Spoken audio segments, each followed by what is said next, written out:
The rising inequality and growing political instability that we see today are the direct result of decades of bad economic theory. It's time to build our economy from the bottom up and from the middle out, not the top down. Middle-out economics is the answer. Because Wall Street didn't build this country. Great middle class built this country. The more the middle class thrives, the better the economy is for everyone, even rich people like me.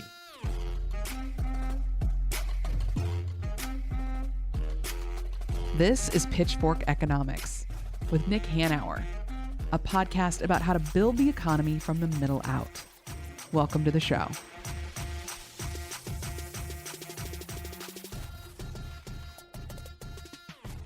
One of the most reprehensible things about neoliberalism, Nick, and really orthodox neoclassical economics in general, is the way that economic theory just wishes away the notion of power in the economy. The idea that, markets are perfectly efficient, and so nobody can have outsized power because the market will even everything out in the end. Couldn't be more true. And well, it couldn't be more false. Yeah, no. That's true. I know what you meant there. Yeah. But let's be clear. Absolutely. Power is everywhere. Yeah. And an economic theory that doesn't include power would be like a physics that doesn't include gravity.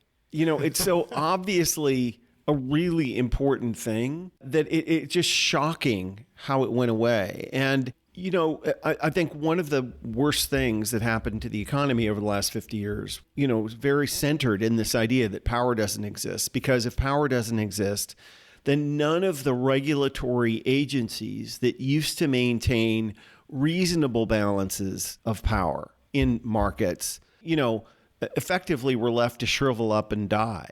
Right. And that, let's be clear, that is the whole purpose of regulation, is to address these power imbalances. Right. Whether it's a power imbalance that allows a corporation to just dump waste into the air or the water or on land, because what can you do? They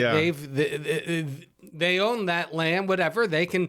That is a regulation that is using power to serve the public good. Or whether it's a minimum wage that says, no, you can't pay somebody $2 an hour. You have to pay them something that more approaches a living wage.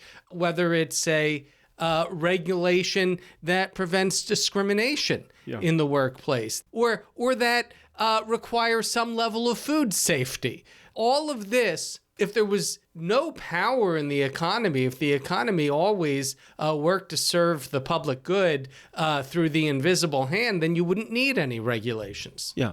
But obviously, that's not true. And powerful people want more power and more money. And, regulation has always played a really important role. But over the last 50 years, a lot of that willingness to confront power shriveled up and died effectively.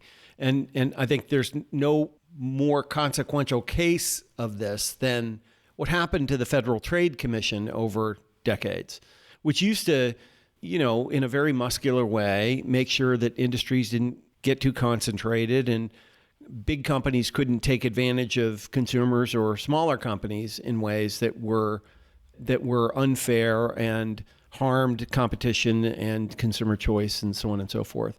And, really until the Biden administration, no one had seriously addressed any of these issues really in decades.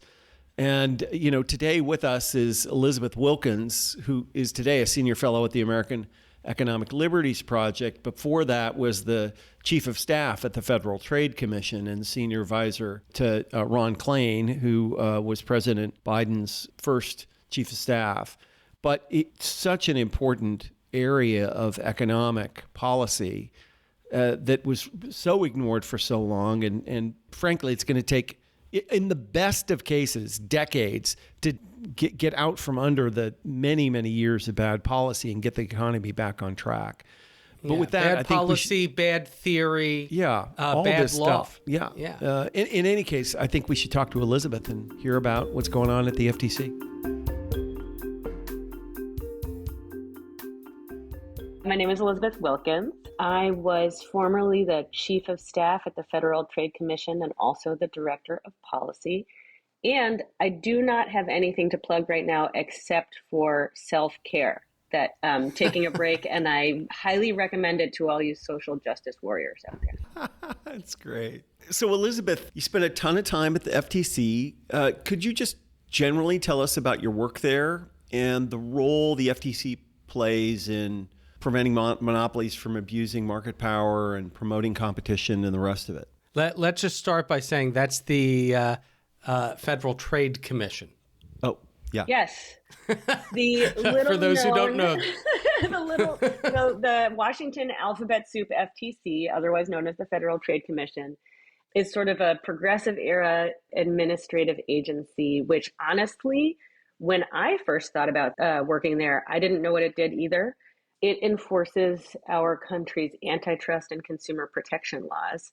And I will tell you, when I first thought about going there, and even when I had my first interview with Chair Lena Khan, I had to say, look, I didn't even take antitrust in law school. I don't know anything about this. Are you sure that you want me to come work with you guys? But the reason that I, as I looked into it, was really fascinated by this small but mighty agency is it's got this incredible dual mission. The FTC Act, which created the agency in 1914, says it is supposed to prevent unfair methods of competition and unfair and deceptive acts and practices in the marketplace. And what that really means is that across basically the whole economy, this small little agency is supposed to ensure that American consumers and workers and small businesses get a fair shake in the economy. It's really kind of, maybe this is a little bit of a cliche thing to say, but this weird sounding agency is kind of as American as apple pie in the sense that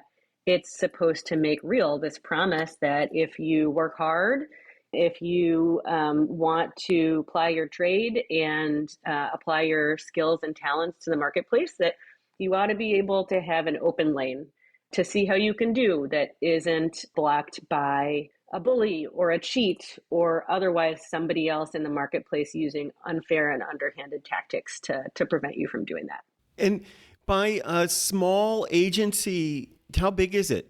I think it's around 1,400 people. You know, to give you a sense, like the Department of Education is considered a small agency, and I am going to get this wrong, but it's something like 8,000 people, right? You know, so it really is quite small compared to the enormity of the markets that it oversees. Wow. So considering the influence of the law and economics movement, it's probably a good thing you didn't take antitrust in law school. That's what I told myself, yes.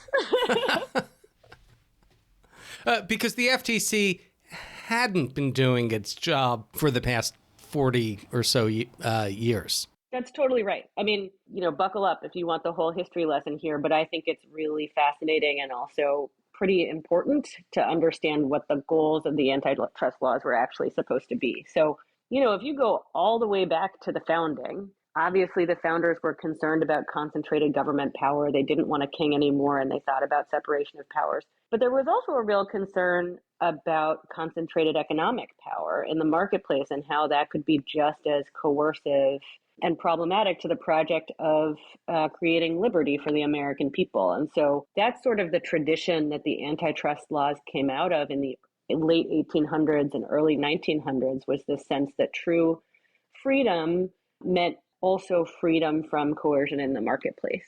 And Congress wrote laws that they intended to be broad and that they intended to ensure that kind of fairness. And we saw a really robust and interesting antitrust enforcement right up until about the 1980s, just at the same time that you see the rise of Reaganomics, trickle-down economics, and the kind of rise of the idea that unfettered markets were the best way to deliver goods to people. You also saw kind of the shackling of antitrust enforcement, that instead of these robust ideas about constraining corporate power, antitrust was reduced to the idea that the enforcement of these laws were just supposed to make markets more efficient, that they needed to bring down consumer prices and increase consumer output. And that was really the alpha and the omega of antitrust enforcement. And And you actually saw the enforcement agencies themselves, not just the Federal Trade Commission, but also the Department of Justice Antitrust Division,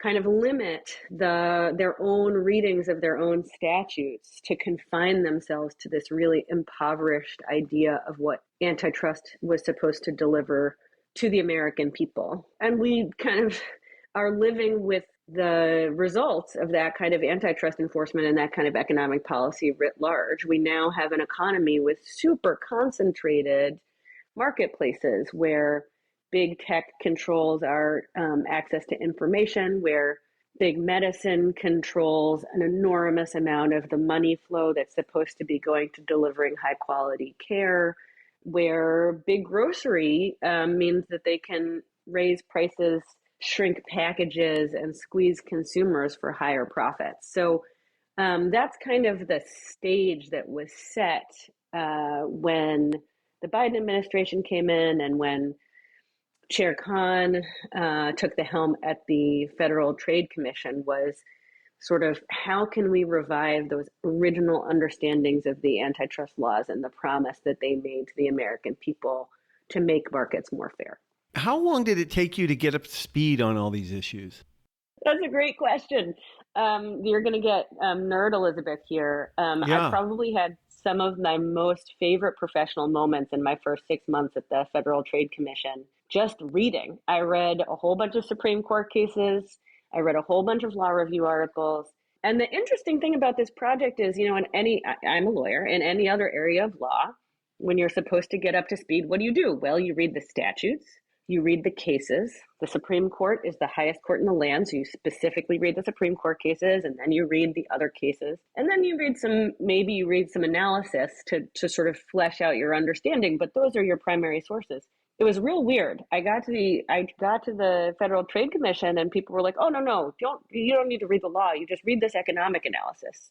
Read this law review article. Read this understanding of how markets work, et cetera, and then how we should apply the law. And I kept saying, no. I'm really pretty sure that I understand how law works, and I'm pretty sure I should start with the statutes and then the Supreme Court cases. So that first 6 months was really getting up to speed on the legal frameworks. Elizabeth, can you explain why there was this tension between what they thought you should learn and what you thought you should learn? That's really interesting. Yes, it was super interesting. This idea, like I said, starting in the 1980s, that the antitrust laws should really just serve to make markets more efficient, it meant that people really ignored decades and decades of legal precedent and honestly kind of ignored the words in the statutes. And what they did instead was kind of read a bunch of economic analysis about how people thought markets should work and what kind By the way, bullshit economic analysis. Yeah. Yes.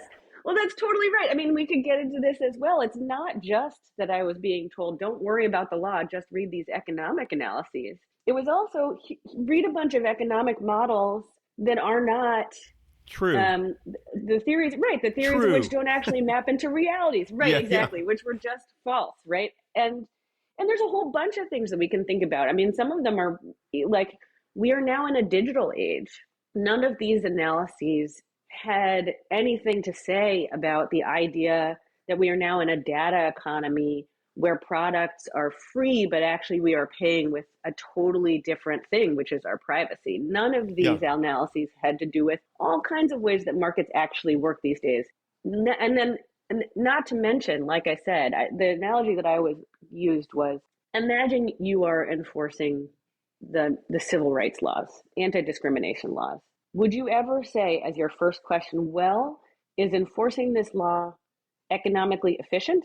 No. What you would say is Congress passed a law that was backed by a certain set of values about who we are and who we are not as a people, what we think is permissible and what we don't think is permissible. And those are the laws that shape our markets, right? It doesn't matter if you have lower prices, if you discriminate against Black people. We've decided that you can't do that. Yeah. And that the antitrust laws shouldn't be any different, right? That you have to start with the values that Congress used when they passed these laws. And Congress was trying to shape markets to make markets work for the American people. And that's where we need to start, not somebody else's idea about outdated economic models. I'm not sure the conservative majority on the Supreme Court would agree with you on your Voting Rights Act analogy. Fair, maybe it's an analogy that's true to myself and my values, but the point still stands. And conservatives do say that they care about textualism and originalism, right? Which is what this is about. Yeah. This is small c conservative. This is, we're doing what Congress told us to do, not we're running away and making our own rules. It's fascinating you say that, because you hear people criticizing Chair Khan as being radical, too radical for the position, and yet really she's conservative, because she's actually adhering to the letter of the law, to the intent of the statute. You've got that exactly right. I think you've got that exactly right. And so, Elizabeth, I hate to pull on the string too much, but when you got to the FTC and people told you what to look at, it wasn't Lina Khan who told you ignore the statutes. It was the conventional wisdom at the FTC that was trying to lead you to these economic analyses, correct?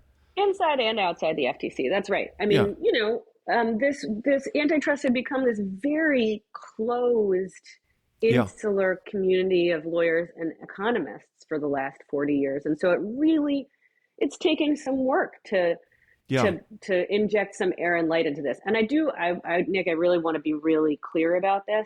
I actually have a tremendous amount of respect for the civil servants who work at the FTC. These are all people who could have gone and worked at big law firms and made a ton more money because they wanted to, have big corporations as their clients.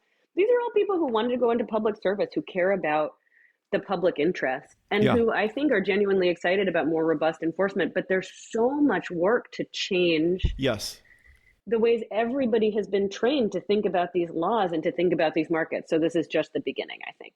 Yeah, no. And I mean, the great trick of neoliberalism and trickle-down economics were these fundamental ideas about market efficiency. That that the least regulated market was going to be the one that created the most value for everybody. That's exactly right. If you can get people to believe that as their sort of baseline first order sort of framing idea, well, then everything is derivative of that, right? And it's very hard to regulate in a world where regulation by definition is value destroying. Right? Yes, I think this is exactly the power of paradigms, right? Yeah. Is that even folks who really wanted to do good for working people, for consumers, they were swimming in a water where, it was like they were swimming in a fish tank. There's like only so many things that were possible because the landscape was constrained. And one of the things about paradigm shifting is we're not in the fish tank, we're in the ocean. There's like a lot more things that are possible, especially things that are tied to our fundamental values.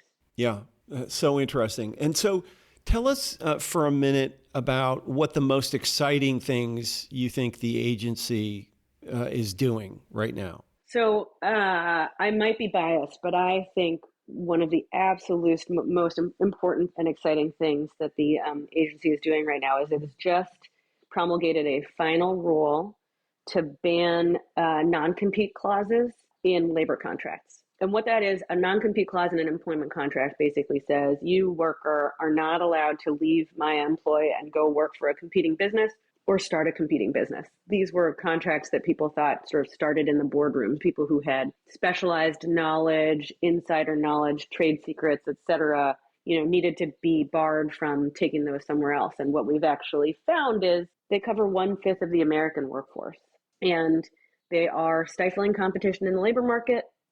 They are stifling the free flow of information between businesses, which hurts innovation and business formation, consumer prices. It's bad for basically everybody.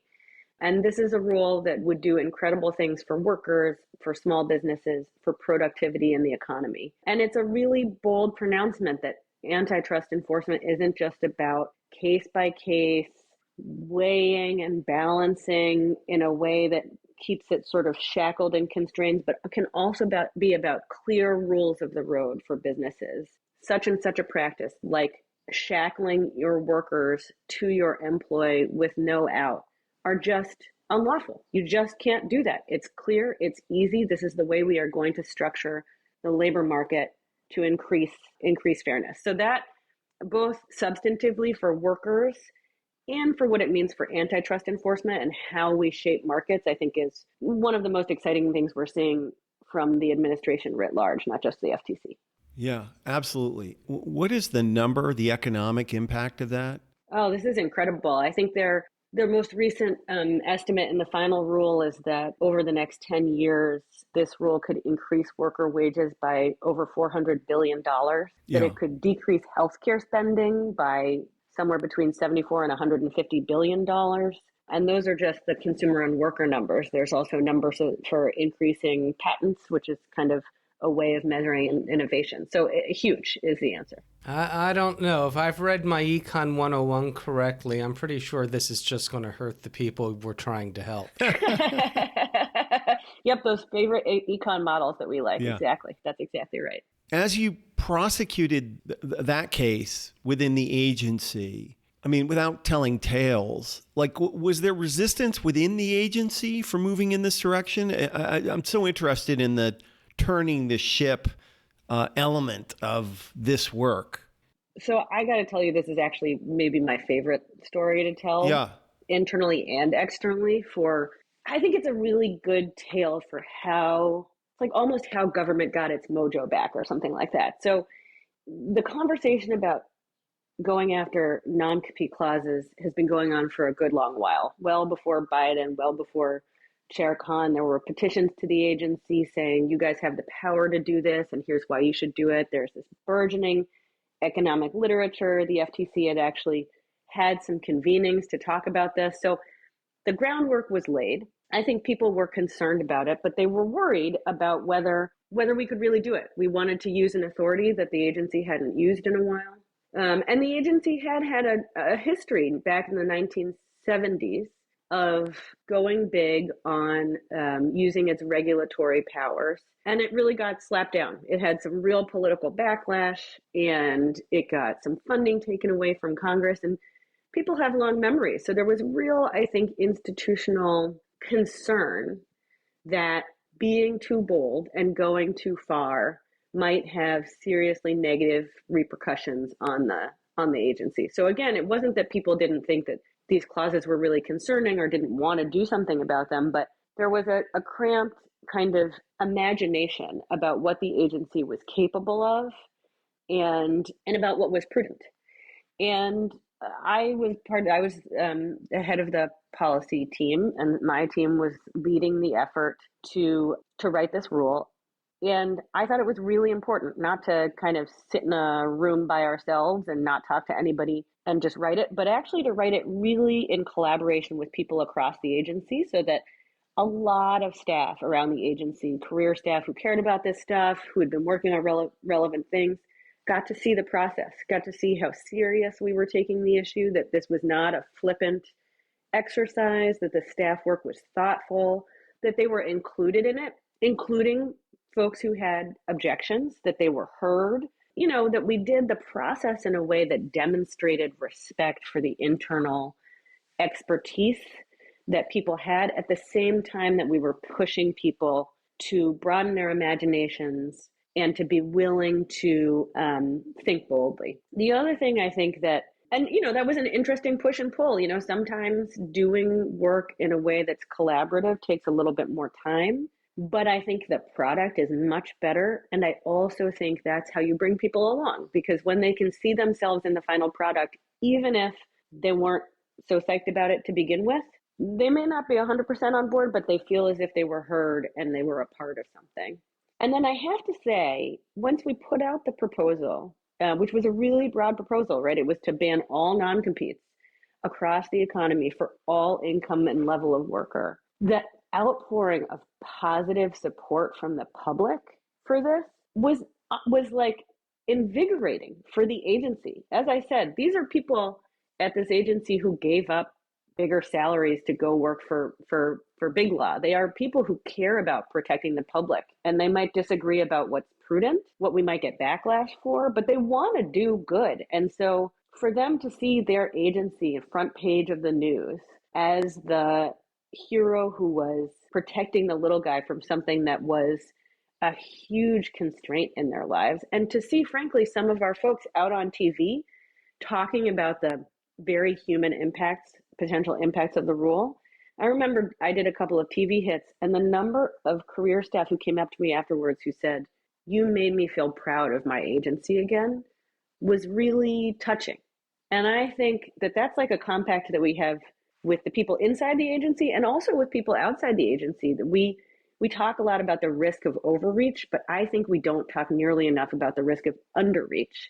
That if we are too constrained in our ambitions, we give up the opportunity to demonstrate to the American people that we're fighting for them. And we give up the opportunity to build the muscle internally in our career staff and in our government agencies that we can do big things. I just saw a convening by the Vanderbilt Policy Accelerator, which is a great organization led by Ganesh Siddharaman, where he had a whole bunch of New Deal historians come and talk nitty gritty about all the New Deal agencies and what they did and how they regulated, so that we can just remember the feeling of government doing big things again, so that we can broaden our imagination, so we can get excited and have joy about the work we can do, because we will do so much more together if we can do that. So just to bring it back, I think that the process internally and externally of writing the non-compete rule was a great example of respecting the expertise of career staff, of collaborative policy making so that people feel respected and heard, and of demonstrating both inside and outside of government how big our ambitions can be and how capable we are of protecting the public when we meet those ambitions. We know you've left the agency, but what's next there, to the extent that you can tell us?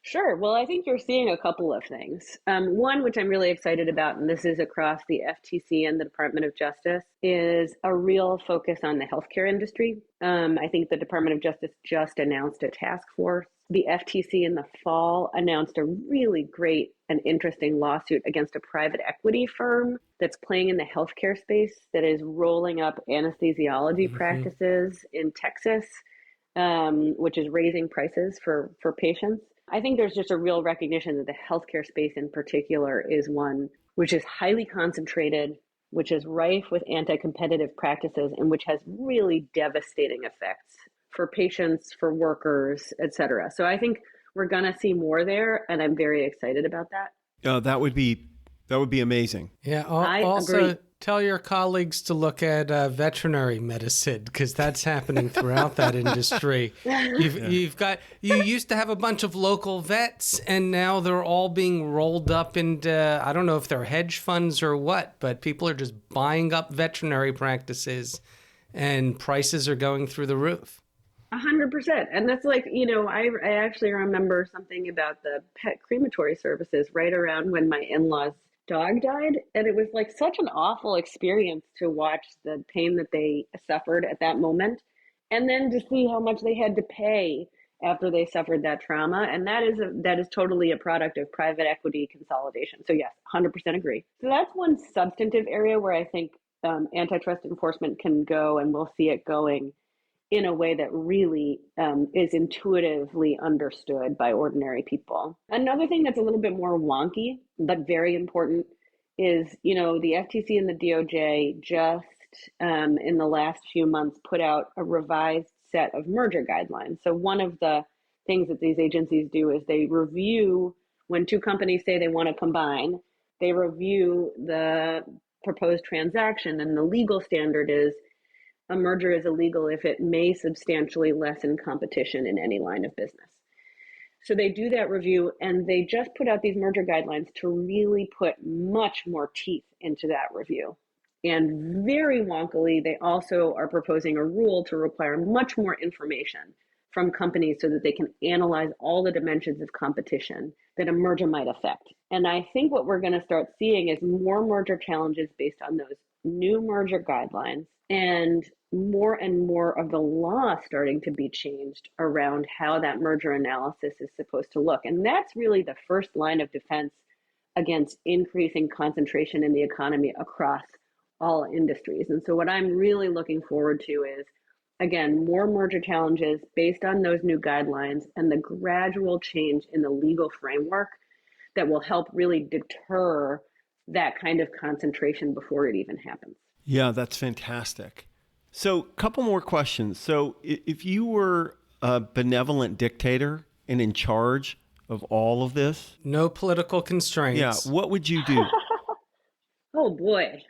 Well, first I'd dance a jig because that would be a very fun position to be in. I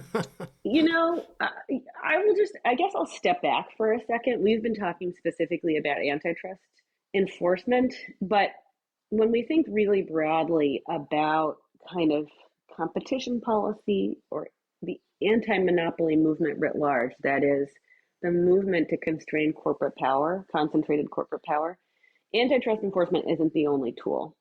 So what I would really like to do is step way back and think, what are all of the rules that we need in all of our various markets to make them work for the actual core values that we think Americans deserve? And to me, those core values include a measure of liberty and autonomy, that is, some control over your life, some ability to build a life by yourself or with a family or within a community that has meaning to you, and that's free from domination, right? That's really what our economic policy should be aimed at. Some of what we need to get there is antitrust enforcement. Some of it is different kinds of corporate regulation, right? So we see a different whole set of tools in kind of quote unquote naturally concentrated industries like utilities or railroads. I think of that as anti-monopoly policy too, right? We already have concentrated corporate power for various reasons. What's the set of rules and regulations that we need in those industries to curb their power, make sure it doesn't leak into the political sphere, and again, maintain this sphere of economic freedom for people? And then you also see a whole sphere of kind of public options. Public options can be the only option, like healthcare in the UK, practically, but they can also be a competing option to discipline the market. Where are there places where we should have some public options to discipline the market, again with the same goal in mind? So if I were king of the world for a day or a week, it would be kind of to again reorient our whole framework of economic policy around those core values, and then to zoom out to say which of our tools work in which industry. Where should we have greater antitrust enforcement? Where should we have kind of a utility style regulatory policy? Where should we inject public options into the market to enforce competitive discipline, all in the service of those core values? Interesting. Well, I'd vote for you for dictator. Yeah. Well, thank you. Not sure my kids would agree with you, but I appreciate it. And one final question. Why do you do this work? Oh, man. I love that question. Thank you for asking. I was very lucky growing up. I consider myself someone who grew up with a lot of privilege. I'm African American. I was the daughter of two professors, one of whom was a sort of a civil rights leader for my father for his whole career. And I just grew up with this sense of responsibility, right? That I had been born into a set of privileges. I'd won the lottery, basically, and I didn't do anything to deserve it. I was just lucky. And I didn't have to feel guilty about that. I just had to make sure that I was using that to make sure that the world looked more like that for other people. My dad, every day when I went to school, he'd give me a hug and he would say, "Use this day well." And I think that's what he meant every single day. How can I use this day to make the world a little bit of a better place in whatever sphere? If I'm 5 years old, that means that I hold some kid's hand when they're crying. When I'm 40 years old, then here we are. So I think that's been kind of my guiding principle for my whole career. I have learned an enormous amount working in all kinds of places. Like I started my career off at SEIU organizing workers. I've always believed in creating more power for people, creating a world in which people have true governance over the meaningful choices in their lives. I have found my skills and talents to be best applied in the government sphere as a regulator. And so that's how I found myself in most of the places that I've been in. And humbly, I hope I've made a difference. I love it. So, Elizabeth, thank you so much for being with us. It's really interesting work. Well, thank you so much for having me. Yeah. And thank you for the work you do. It's great to have people like you in government. Well, thank you. I really appreciate it. Thank you guys for what you do. So, Goldy, that was an amazing conversation, and Elizabeth's clarity on that stuff is really awesome. But I think that what we should spend just a moment talking about is the actual economics, right? Because if you put aside the issues of fairness and power, I think it's really important to understand and emphasize that a fairer economy is also one that creates more value and more wealth faster. Right.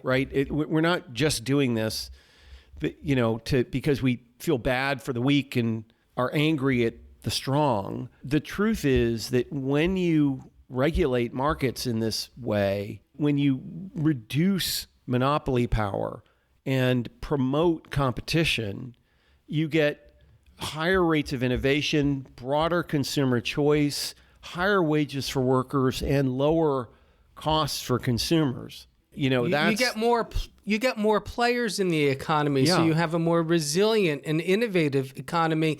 Yes. And the interesting thing here is that regulation is always described by the right as being anti-business, right? Democrats are anti-business. This is anti-market. No. These statutes, when they were written, the way they were written, were really pro-market because they understood that the basis of the market's ability to improve our lives, to grow the economy, to innovate is competition. Yes. They're pro-competitive. And these statutes were created in an era where you saw this incredible concentration of market power. You saw, Standard Oil, the Rockefellers just buying up the entire industry and controlling these markets. And when you do that, you get not just higher prices and more profit taking, you get rent seeking, you get less innovation. And so the framers of these statutes, the policymakers, the lawmakers, when they wrote this, they understood that it was an absolutely necessary role of government to regulate these markets in a way to maintain competition. Because as we've talked about, Nick, many times on the podcast, the inevitable outcome of market processes is to concentrate wealth and power in the hands of the few. Yeah, but again, I just think that the really important thing to recognize is that by constraining markets in these pro-social ways, we're not going to have less prosperity or slower economic growth. We're going to have more prosperity and faster economic growth.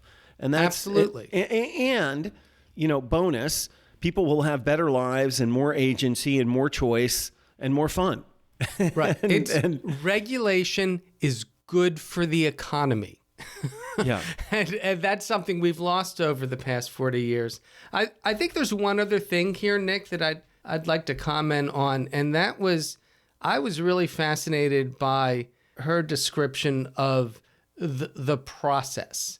And, when you asked about, resistance from within the agency, and she described the reason that they were successful in moving the FTC on these issues was because they demonstrated respect for the expertise of the career staff, that they took a collaborative approach. And what that reminded me of was Trump constantly railing against the deep state. They're describing the same things here. What Trump was railing against was his inability to take a dictatorial control of the federal bureaucracy, of the career staff who are not political appointees, who are generally, can be hired and fired at will by a new president. These are career bureaucrats. And he was frustrated by that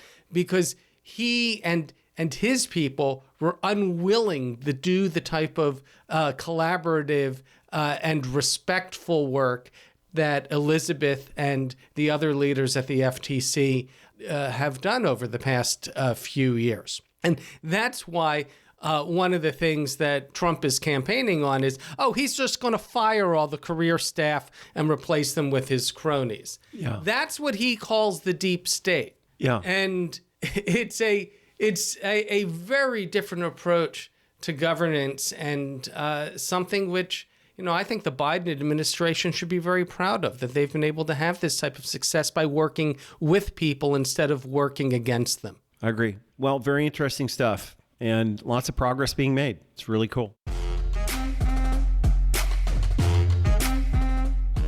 Pitchfork Economics is produced by Civic Ventures. If you like the show, make sure to subscribe, rate, and review us wherever you get your podcasts. Find us on Twitter and Facebook at Civic Action and Nick Hanauer. Follow our writing on Medium at Civic Skunkworks, and peek behind the podcast scenes on Instagram at Pitchfork Economics. As always, from our team at Civic Ventures, thanks for listening. See you next week.